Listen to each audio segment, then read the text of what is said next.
Hey, what's up, wrestling fans? How are you? My name is Eric Siebert.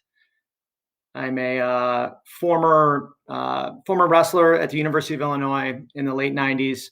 Live in the Chicagoland area. Grew up in Illinois. Then coached at a high school called Carl Sandburg in Illinois.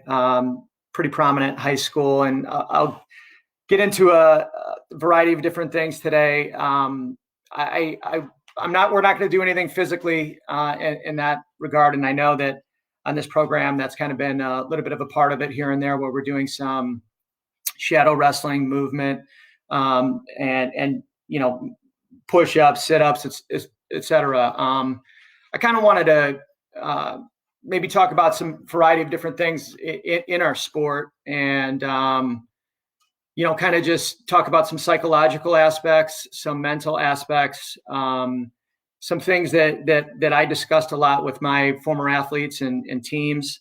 Going back to just to kind of introduce myself again, I was a former NCAA champion in 1998 for the University of Illinois, multiple-time All-American. Started for 4 years. I wrestled for Coach Mark Johnson, who was like my second father at Illinois.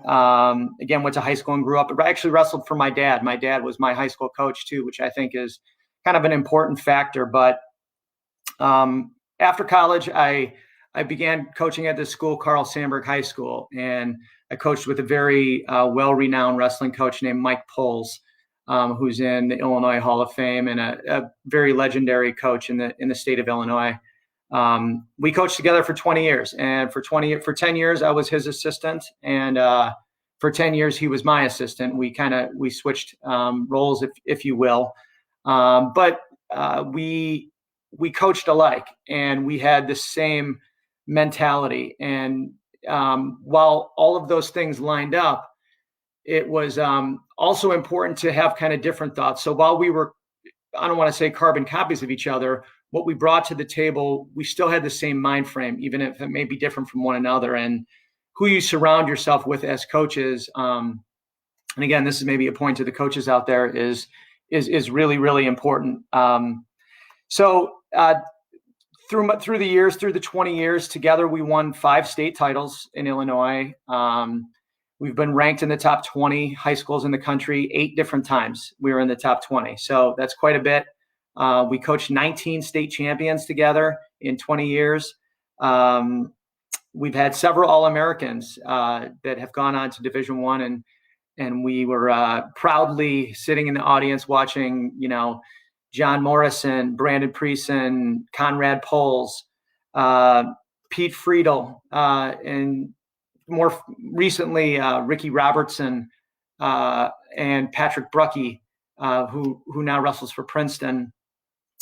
Which I know a lot of you Jersey fans in there, you follow Princeton's team. Patrick Bruckey was actually the last guy that I basically retired with. Since retiring from coaching, you see that I'm wearing a Scrap Life T-shirt. I've been working with Scrap Life now for 4 years as an executive in the company, and kind of handling mostly the team side of the business.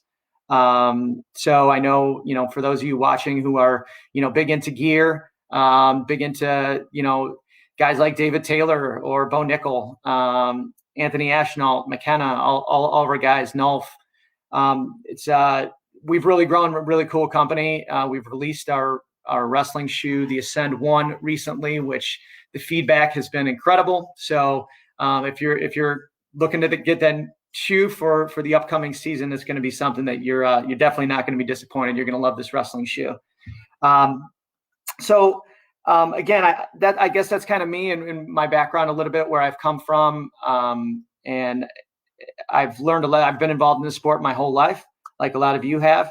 And I just kind of want to jump around here and talk about various topics, from on the mat to off.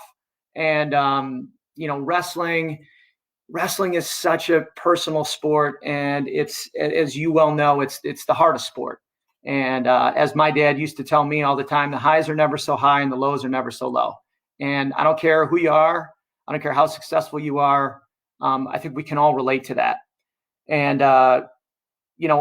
being that it's as difficult psychologically as it is sometimes physically, which is hard to believe because we all put in so much hard work in our sport, but how it can impact you and how you impact yourself psychologically, with the sport is it's really tough task, and there's a lot of things that you can peel back and discuss. I guess the first thing I want to talk about is something that I really, really worked on with my teams for 20 years. Something that I talked about every day. I called it the face, as in your face, as in when things are hard and when things are difficult or things don't go well, or it was really important that they kept the face. And it doesn't mean you necessarily have to sit there and smile, because I think that's a little unrealistic, especially when things are difficult and you're breathing really heavy. And but we would work on it every day in practice, so that when we would get to matches, it was something where I could just kind of give one of these, just point to the face, and they knew exactly what I was saying. And I guess what I'm kind of referring to here is, I think in our sport, you get to that certain level, that certain point where you're ready to break, right? And maybe your opponent is there too. Maybe you're each at that same spot. And for whatever reason, as you turn on that face and as you tell yourself, I'm fine, I feel good, your body kind of responds. And it also sends a message to anyone else who's around you.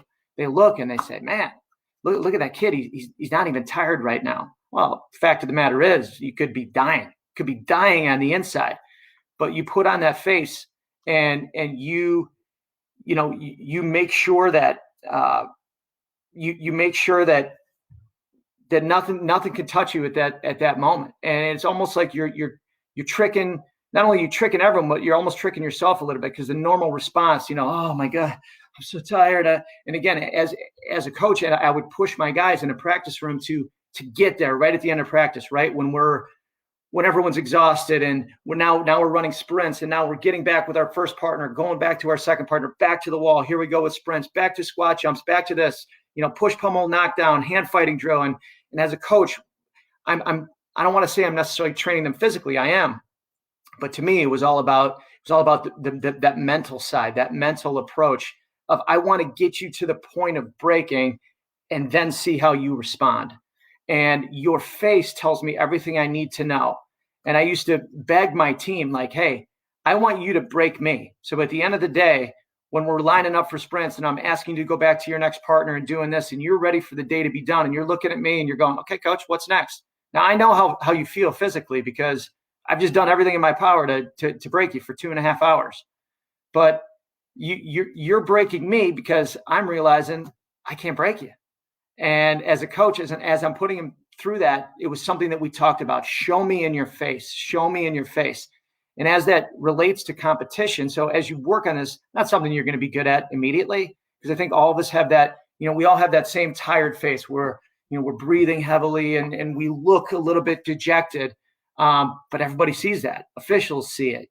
Your coaches see it. The opposing coaches see it.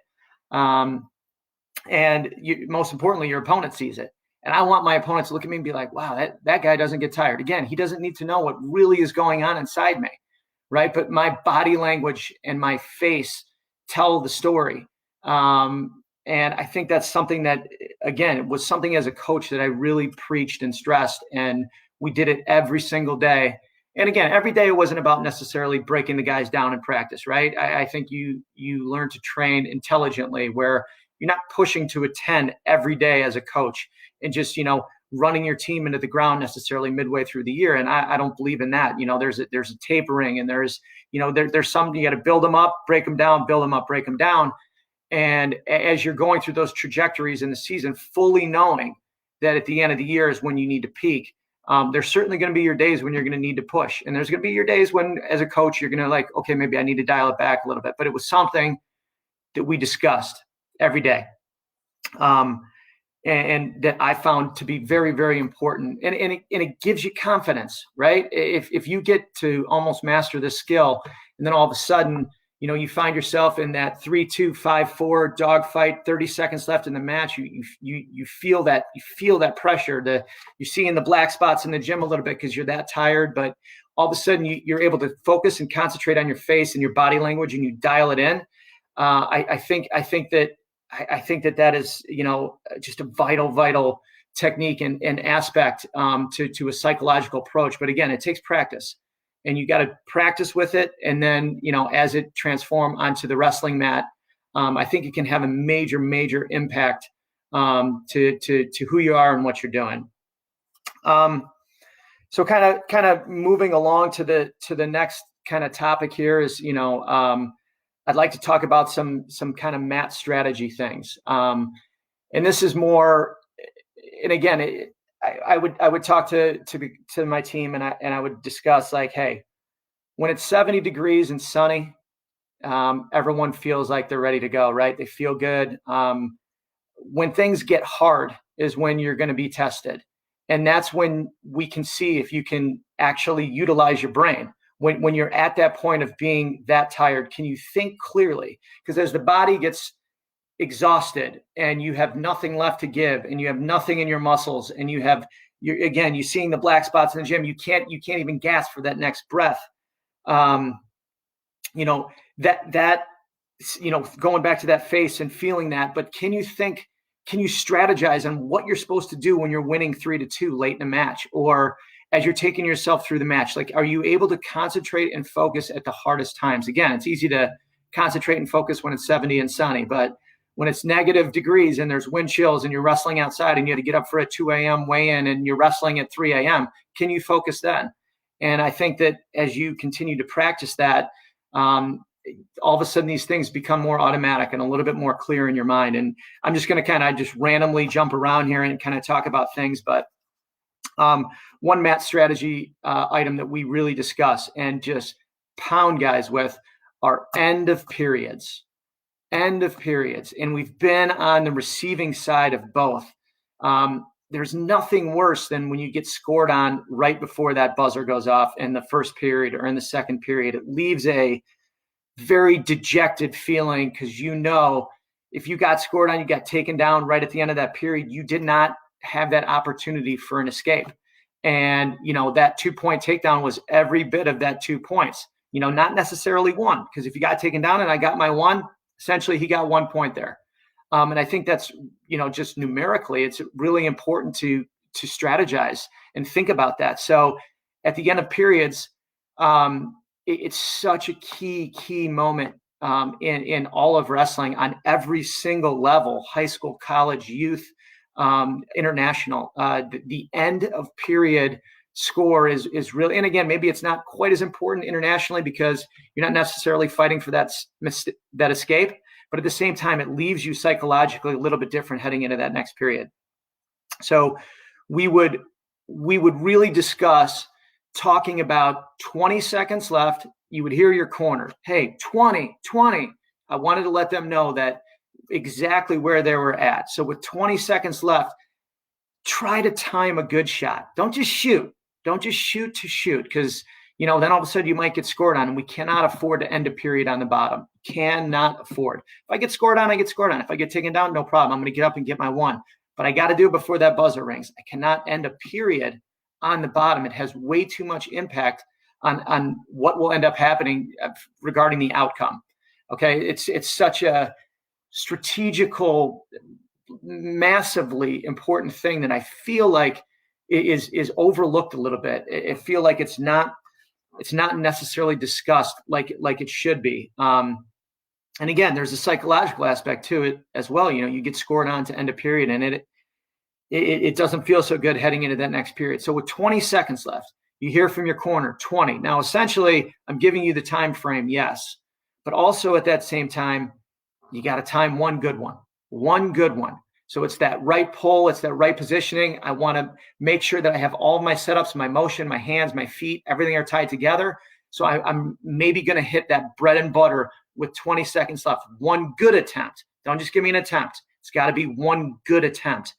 So in that, I feel like, you get to that position where you're almost ready to finish. Bang, I get my 2. Now you're down to 12 seconds, 10 seconds, 8 seconds. Ride it out. Got to get the ride out there. You got to get the ride out. Bang, the period goes off, and now we're on to the next period. And it's just on your highest level of wrestling is going to mean so much. And again, there's now that psychological impact that's coming into play. So 20 seconds left. Let's time one good one. And on the flip side, you can't give one here. And again, you can, if you get taken down, if you get reversed, it's part of wrestling. It's going to happen. Doesn't mean you can't ever get taken down, because hey, all of us do. Any guy who's been successful has gotten taken down to end a period, and they know what that feels like, and that feeling drives me to be able to want to get that score. So at the worst, I'm going 0-0 here, but I'm going to have that one-time shot. Again, 20 seconds left is that trigger in my mind where I'm going to get one and I'm going to get a ride out. And again, it's so hard to get that point back, especially on the higher end of wrestling. And you see a lot of matches decided by the fact that, maybe my opponent and I each got one takedown, but mine came at the end of the period and I ended up getting a 4-3 win. I mean, you see that happening. So it's really, again, something that I've always emphasized. I tried to do that as an athlete, and I really try to emphasize that as a coach. And I can't speak highly enough about that. Even bringing back Patrick Bruckey into the conversation. Him and I are in touch through his collegiate seasons, and it's something that I still talk to him about, and he still acknowledges and knows. And now that he's on that level, again, I think he appreciates that even more. And again, I'm just using Patrick as an example, but it's a huge tool that I think we all need to kind of get in our heads to kind of get to that next level. So kind of moving on again, we talk about edge of the mat. And again, there's so many things that you see with the edge. I always wanted to be the butt to the middle guy, right? So, and that's easier said than done. So as you're wrestling an opponent and you guys drift toward the edge, again, which is wrestling, and that's what happens, to be able to make sure that your butt is the one that's turning toward the center at that time. Why? Because obviously you want his butt going out of bounds first. I don't want to be the guy getting pushed out of bounds. It leaves a bad taste in everyone's mouth, and especially a referee. Referee sees that, bang. He sees that and he's interested in that. Where maybe my opponent did most of the work and maybe took a shot, pushed me back to the edge, and then all of a sudden, I'm able to kind of circle him a little bit. Well, as we go out of bounds, it gives the referee that impression that, okay, wait, that guy went out of bounds first. He forgot that maybe that guy is the one that took the action to the edge. Maybe he took a shot. Maybe he took 2 shots, and I was backpedaling, sprawling, down blocking. And all of a sudden, I found a way to kind of circle to get my hands back on in position. And all of a sudden, he goes out of bounds. I think it's really it's psychological for the referee, for the official. I think he sees that and he automatically takes note. Well, Red went out of bounds. Well, Red took 2 shots to get there, but that's not the last thing he remembered. Okay, so being the first one back in the middle, I think is important. I think it's important because 2 things. One, it helps you with that face that I was talking about, right? I'm the first one back to the middle. Doesn't mean you have to sprint to the middle. I never was a guy that do that, but I wanted to kind of beat my opponent back to the line. And again, doesn't mean I have to run necessarily, but it plants a seed in everyone's mind that I'm ready to wrestle again. Plants a seed in, both corners, both coaches see that. My opponent sees that, most importantly. Officials see that.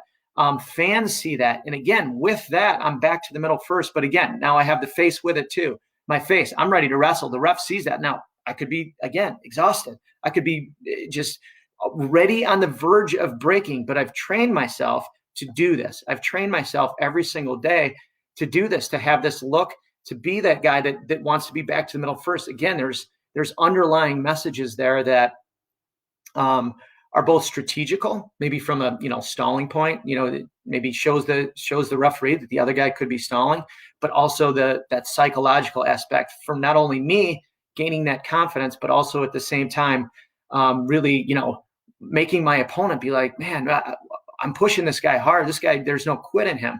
And again, I could be this close to quitting. He doesn't need to know that, because what he sees is a completely different body language, right? And we all want to get to that point where there's no quitness anyway, but we're all human beings.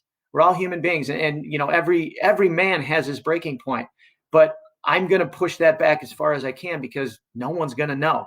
No one's going to know that I'm close to breaking. You're not going to know that.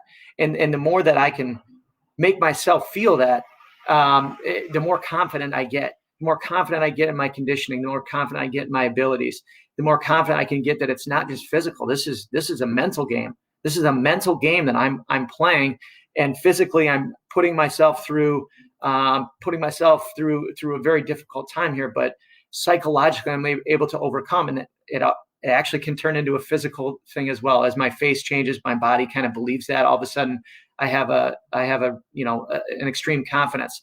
Here's a question for you. Here's a perfect example. Okay, we talked to the team, right?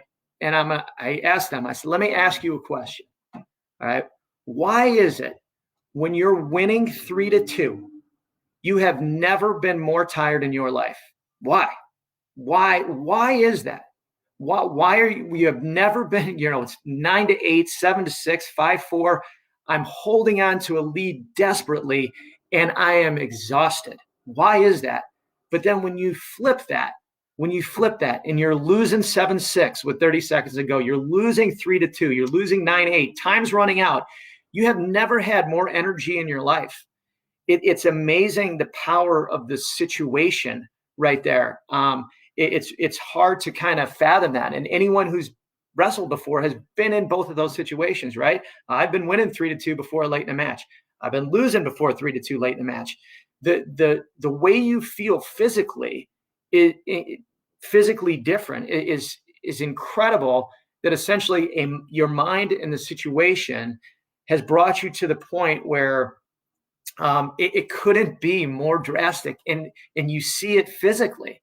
That kind of is kind of case in point of kind of the essential thing of what I'm talking about. The essential thing of making sure you have that face and your response emotionally to that, and mentally, and how that transitions physically. And again, it's not something that you get overnight, and you're not all of a sudden going to snap your fingers and be good at it. So that scenario, losing by one, winning by one, different strategies come into play there. And I think, I'm gonna talk about, I guess, when you're winning by one. All right, you're winning by one late in a bout, and to me, the last thing I kind of want to give a guy is space. I don't want to give a guy space winning by one late, especially if he's quick, athletic, fast. He starts faking, he's up and down, and I'm all of a sudden, I'm reactionary, I'm all over the place. He's coming, he's going, and I'm just strictly playing defense. I think the more space that I give him, the kind of the harder that that becomes for me. So I always want to get hands on in that situation. And again, I'm thinking inside. I'm thinking inside ties, and I want to have some pressure forward. So if I'm winning late in a match, and again, I don't want to run at a guy, right? I don't want to reach like this. It's not what I'm saying at all. I want to be low. I want to be in good position, but I want hands on. Maybe that starts with a wrist, right? I grab a wrist. Maybe it starts with a 2-on-1. And now I can kind of climb into that 2-on-1 and just keep a little forward pressure. Now, do I want to push him out of bounds there? No. You push him to the edge, stop, so that his butt is on the edge, right? Don't push him all the way out and now go back to the middle, because again, right when the ref is ready to blow the whistle again, he already has separation. Okay, legally he has separation. You have to put your foot back on the line. All right, so if I can get hands on, I can get some forward pressure, again, subtle forward pressure, where I can maybe have his butt to the edge late in a match. That is the perfect position on the mat. That is the perfect time, with your hands on, because when a guy takes a shot, when my hands are in good position, it's going to be a real easy down block, obviously, real easy to kind of stop, and it'll be more of a desperation shot on him, on his end. Okay, now if he's in the middle of the mat and he's dancing and he's faking and I'm reacting, well, now he's got a decent chance to get in pretty deep. So again, that's like one strategy that I'm kind of focused on with my team, things that we're talking about. Like, and again, this is practice. This is everyday practice situation, winning by one, losing by one, to the point where you're exhausted physically. Can you suck it up psychologically and actually still remember the game plan? Can you do that? Can you do that when you're seeing the black spots in the gym and the crowd's yelling and the other coaches yelling and the refs already warned you for stalling? Can you really focus then? That is what is going to be the difference in being a champion. And I think all of the great ones learn how to do that. And again, I don't want to paint a picture for you that this is some easy task, that this is something that you can just grasp out of thin air and then all of a sudden become good at. This takes a lot of practice. And my recommendation is that you take these mini steps in practice every day. And as a coach, these are the things that when I have a really tough practice and we all bring it in and I sit them down and we're talking and I'll start going on these rants or these lectures. A lot of my former guys will probably laugh at me if they hear this, but I start going on these rants, and kind of similar to maybe what I'm discussing now. Do you have so I put them right back in that situation, right? And I let them know, like, yeah, your coach was trying to break you today. Today I wanted to try to break you, and some of you did, and some of you didn't.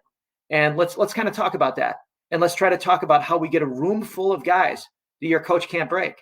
Well, how do we do that? You have to practice it. You have to focus it. Maybe you had a good day. Maybe Tuesday was a good day, and then the following Wednesday, coach tried to bust you again, and you broke. Why did you break? Let's evaluate it. These are after practice conversations that we would start discussing, and then I would let it lead into situational wrestling. Down by one, up by one. What's our strategy when the crowd is yelling and the other coach is yelling and you just got warned for stalling and it's 5-4, you're winning and there's 22 seconds left and you just go out of bounds and now you're going back to the middle? What is the game plan? You have to have a plan, and can you stick to the plan when you're that tired, when you're that emotionally drained, when you're physically drained and everyone's yelling and there's a ton of adversity? And again, I think the great ones learn how to do that, but again, don't want to underestimate the simplicity of it and tell you that it's easy, because if it were easy, everyone would do it. And if wrestling were easy, everyone would do it. And anyone who's listening right now certainly knows that is not the case. So that's a huge part of this conversation that means a lot to me. And I lived it as an athlete. I lived it as a coach. And that's something that I think forever. And wrestling is a sport that we all know that once you kind of do it, and once you're invested, it's part of you for life. And wrestling teaches you a lot about this life, and is teaching us a lot about our lives right now as we sit here quarantined and everyone kind of doing their own thing. But I feel like those who wrestle have an advantage in situations like this, because the harder it gets, the more advantage we have in life. I believe that. I used to tell my team, I want to weigh in at 2 a.m. with the other team. I want to start wrestling at 3 a.m. I want it to be outside, not inside in a cozy gym. I want it to be outside on a rock hard mat, in winds and snow and ice and sleet, because it will be to our advantage. The more difficult the situation. Why? Because you are prepared for that. We train for that. So the harder we can envision it, the harder we can make it, the more advantage it is to you. And, going back to the quarantine for a second, as we sit here and again, we're all trying to be as active as we can in our houses and around our block, and whatever we can do, go for a jog, lift weights, do pull-ups, push-ups, do some shadow wrestling, whatever you can do. These are things where this is a situation where wrestlers have an advantage, and wrestling families have an advantage. You're a wrestling mom, guess what? Advantage you. I firmly believe that, because the sport is that trying and that tough and that difficult. Kind of moving on to one last topic here that I want to spend a little bit of time with is visualization. Also something that that we talk about a lot. And I've got into some really, really, really in-depth sessions with some of my athletes, and as in me being the therapist. And the reason why I kind of want to mention this is because I had it done to me. And my senior year in college, again, I wrestled at the University of Illinois in 1998. I was a senior. I was ranked number 1 in the country. I was undefeated. And in the Big Tens, I was actually a New Jersey guy, Donnie Pritzloff. I'm guessing a lot of you know Donnie and know how tough Donnie is. He was a freshman at the time. I think he was ranked 6th or 7th in the country. I was a senior. We wrestled in the first round of the Big Tens, a match in which I won. However, at the end of the second period, I was on bottom, stood up, and Donnie mat returned me. And when he did, I dislocated 2 ribs right out of my sternum. So I took all the injury time. I could see a big lump inside my skin. It didn't protrude through the skin, which is good. But took all my injury time. The match finished. I had to wrestle an hour later, won that match, which put me in the semifinals. I injury defaulted out, took 6th place in the Big Ten tournament. Still was seeded number 1 in the NCAA tournament, which was great. But the problem was that from Big Tens until NCAAs that year, I couldn't do anything. I mean, nothing. I had trouble sleeping. I had trouble walking. Didn't really know how I was going to wrestle. I tried swimming. I tried aqua jogging. I couldn't drill, not a chance. I couldn't bike. So it was a really tough 10 days, 2 weeks before the NCAA tournament. Well, my coaches knew this, and they hooked me up with a sports psychologist out of the University of Illinois, and his name was Darren Treasure. He was a European. He was actually English. He was an English pro soccer player. Didn't know anything about wrestling, not a thing, but he did know a lot about visualization.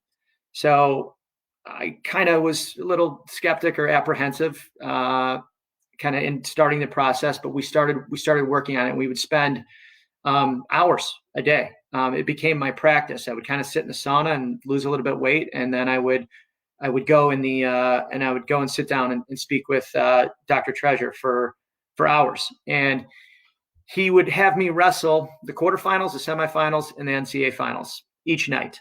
So I would go home and go through my normal routine at night, eat a very light dinner because I couldn't do much in the way of exercise. I would go to bed about half hour to 45 minutes early. I would wrestle the quarterfinals in my mind, semifinals in my mind, NCAA finals in my mind. So I'd go back the next day, and then I'd report to him. He'd sit me down and, hey, Eric, how'd it go? Tell me, who'd you wrestle in the quarters? Wow, Darren, I wrestled this guy. Great. What was the score? I beat him 5-2. Okay, 5-2. Tell me about the match. So I'd take him through the match, take him through this and that. We'd get done, and he'd say, okay, were you red or green? And I'd stop, and I'd be like, I don't know. He'd be like, okay, it's okay. Don't worry about it. Then he'd ask me another question. Don't know the answer. He'd be like, okay, don't worry about it. So it would light a fire under me. So that night I would go home. I'd wrestle the quarterfinals, semifinals, championship. Come back the next day. Meet with Dr. Treasure. How'd it go? Good. Who'd you wrestle in the quarters? Wrestled so-and-so. How'd it go? Oh, good. I won 7-4. All right. Tell me about the match. Told him about the match. Were you red or green? I was ready for that one. I'm green. He'd be like, okay. Who was in your corner? I said, well, Coach Johnson and Coach Heffernan were in your corner. Or in my corner. Okay. What was Coach Johnson wearing? I'd be like, what was he wearing? What? He'd be like, yeah. What was he wearing? Was he wearing a suit? Was he wearing a tie? What color was the tie? Man. So I would go back the next night, I would do it again. Come back the next day. He would hit me with all sorts of questions. Where were your mom and dad sitting in the arena? What mat were you on in the semis? Who was the match before you? Well, you know the guys before you. So you wrestled at 150 pounds, current day 157. So who was the last match at 142? Who was the semifinal match before you? What happened in that match? Who won it? What was the reaction? How long was it till you stepped on the mat? Who was the referee? It never ended. And the bottom line was that I lost to my sports psychologist every day, because I could never make it through a session where I answered every single question. And he made it a point to make sure that I was making it as real as possible. Well, now doing this for 7 days, 8 days, 9 days, 10 days, 11 days, every single night I did it, I would get to the point where it became so real for me that I would have nerves before my matches. I would be picturing my warm-up sessions prior to stepping on the mat in the NCAA semifinals. I was sweating. I was nervous. My hands, my heartbeat was elevated. It became so real to me that it was literally training me for something psychologically that I never could have gotten to these levels or depth if it weren't for Darren Treasure and this visualization training. It was fascinating.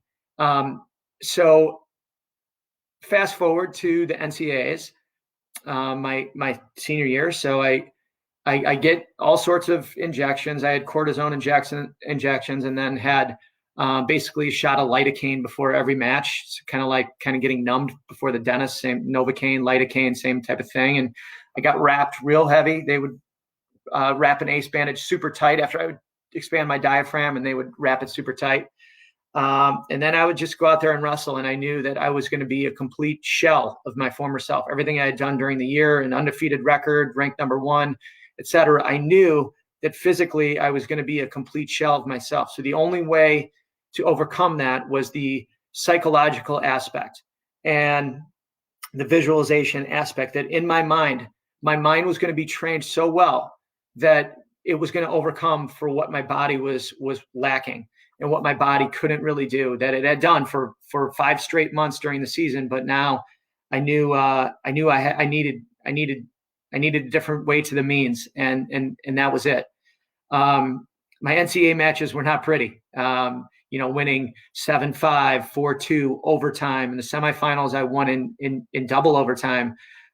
So fast forward to the finals, and I always kind of mixed up my opponents in the quarterfinals and the semifinals, but in the finals, I always wrestled the same guy.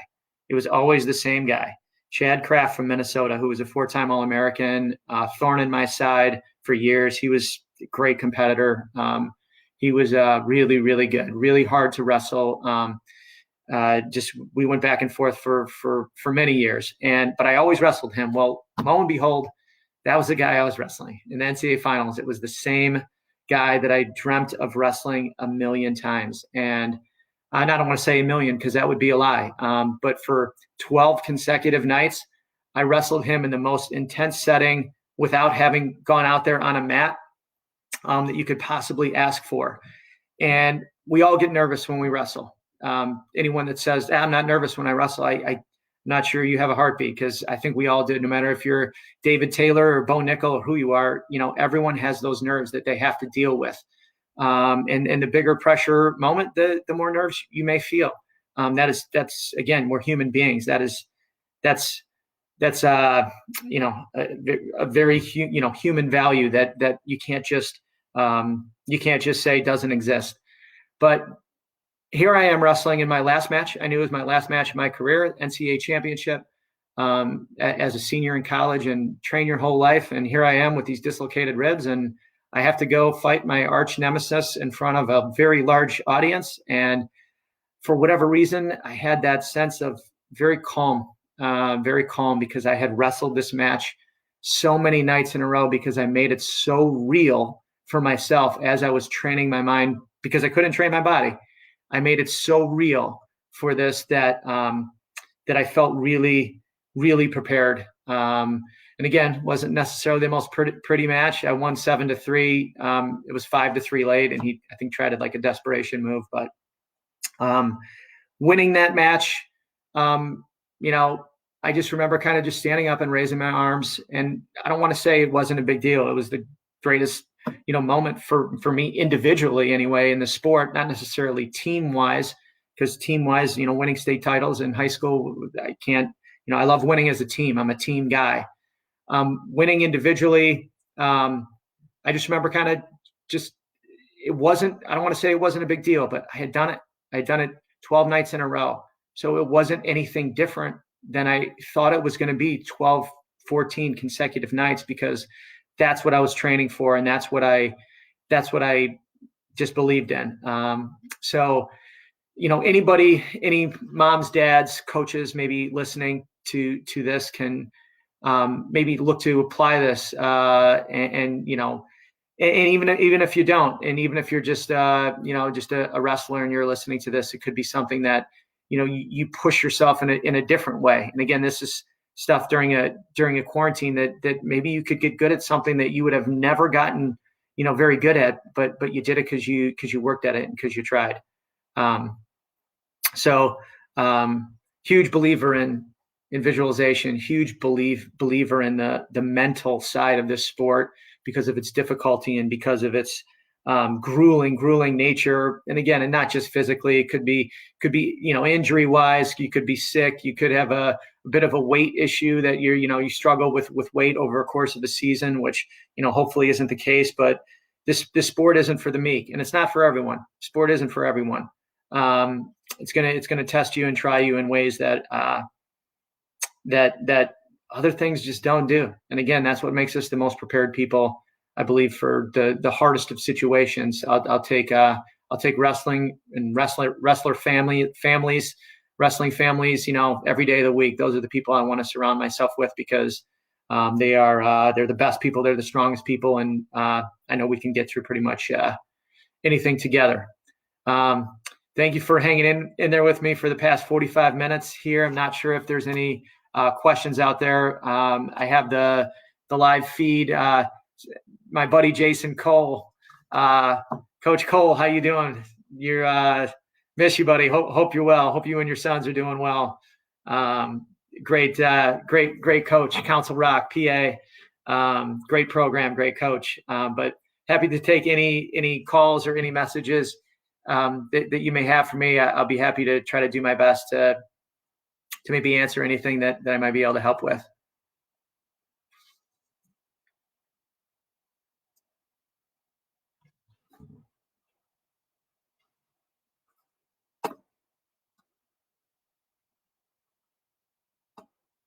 Well, Mason Zaitz is ready to go.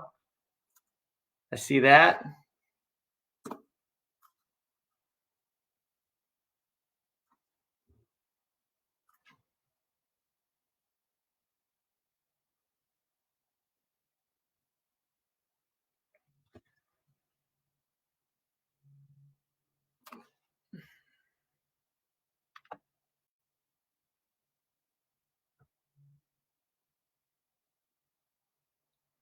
All right.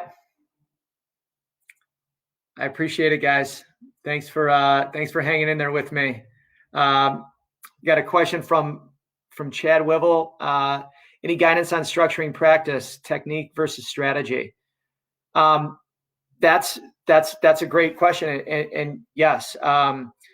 So the way I kind of strategized, I guess, a typical practice. I wanted to make sure that the beginning part of practice was pretty light. And what I mean by that is I would let the kids jog. We'd throw a football around, have some dodgeballs maybe flying around the room. But I didn't want to actively engage in that particular time period, because maybe I was standing off to the side, probably calling some kids over individually, maybe yelling at a kid for math class, or saying, hey, how's your weight this week? Or, hey, here's our plan for you this week. You're going to go 138 Thursday, then we're going to bump you up to 45 for the weekend. So maybe having those types of individual conversations, but I wanted to let them be a team. And I think that the more they could kind of spend together in a very non-structured situation, I felt like that was the best warm-up. It wasn't necessarily about getting a fantastic warm-up per se. It was about kind of just letting that cohesiveness and that team kind of culture build. And we all know that once you start wrestling for each other, now you have something. Now you have a team. Now you have a program wrestling for one another. So I think that that was the time for that. I then kind of went into some technique, whether we were showing some new technique or kind of doing some review from the weekend. Hey guys, we struggled on the bottom this weekend. Why are we struggling? All right, let's go back. Let's work on a couple things. Let's work on our cut throughs. We got to our feet. We did everything right. We just couldn't cut through and finish off a stand up to escape. So maybe it was kind of addressing those type of things. Then once kind of you get through the technique aspect, now you start drilling a little bit. You go through your drill, your kind of your everyday routine drills. Whether it's single leg back finishes and some short offense or some hand fighting stuff, and just kind of everyday drills. Again, kind of more part of that warm up, building up. So then you're obviously going to start hitting some live sessions and some goes, trying to change it up with different partners. Then as you go through that, obviously we'd like to finish with conditioning a lot of times, but I structured the strategy aspects for after. Again, that was after guys are exhausted. We wrestled, we learned, we wrestled hard, we conditioned hard, practice is over. All right, we have a C. Maybe there's something that I have to talk about right now. It's how to picture, your face at the end of a match, and strategies of double overtime, strategies of, up by one, down by one, edge of mat. I always felt like after practice, when I had the guys tired and they were, soaked in sweat, and they're kind of leaning over, just like looking at you with that straight, serious face, where it became like, inspiring a little bit that these guys are, that they're tuned in. You could hear a pin drop. My wrestling program in high school was very big, and we had 60, 80 kids, sometimes 100 kids in our program. So it was a very large high school wrestling program. But when you can sit 80 kids down and hear a pin drop because you're on a rant or preaching about strategy, that's when I felt like that was really making a great strides. Let's see. Heather asks, when do you think wrestling will start up, considering it's a big contact sport? It's a great question.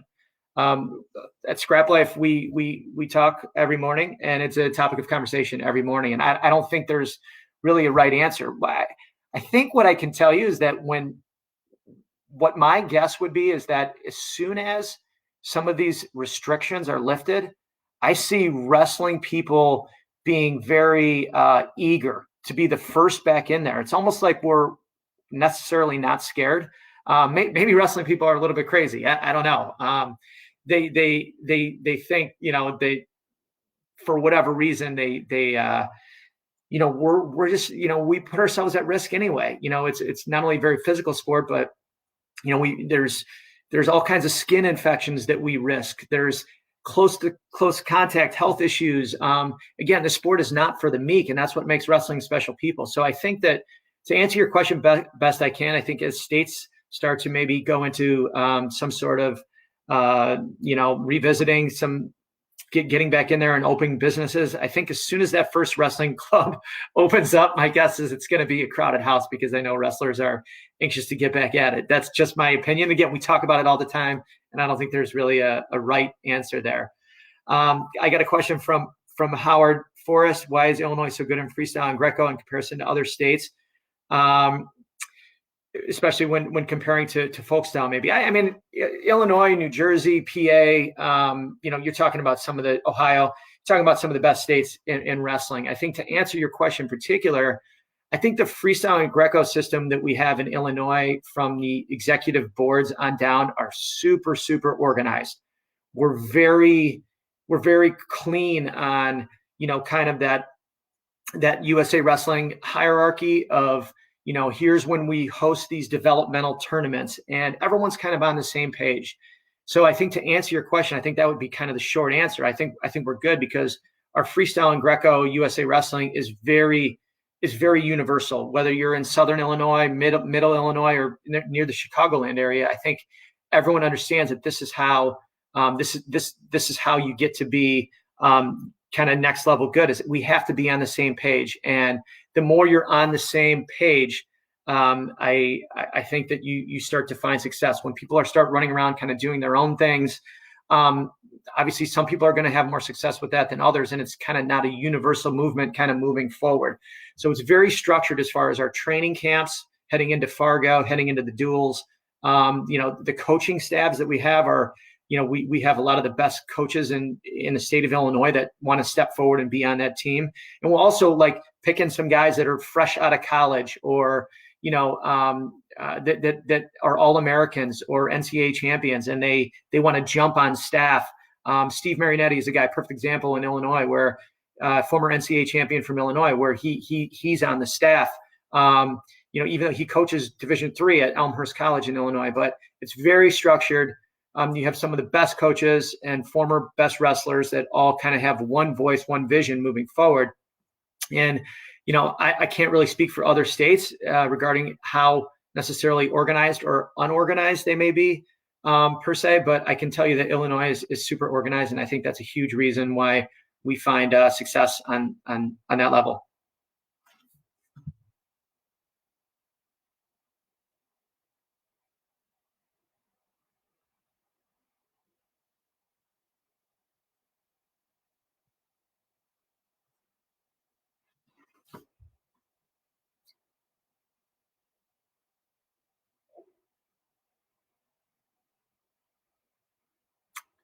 All right, guys.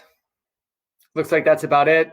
Again, I want to thank you for an amazing opportunity to come on and chat with you guys, and really love what you guys have going with this format and structure. I think it's really awesome, and it's great for our sport of wrestling. And I appreciate anyone who hung in here and hung with me today and talking about some of the mental aspects of our sport. So thank you, and best wishes to all. Stay safe, and long live wrestling, baby. We'll be back. We'll be back soon. Thank you.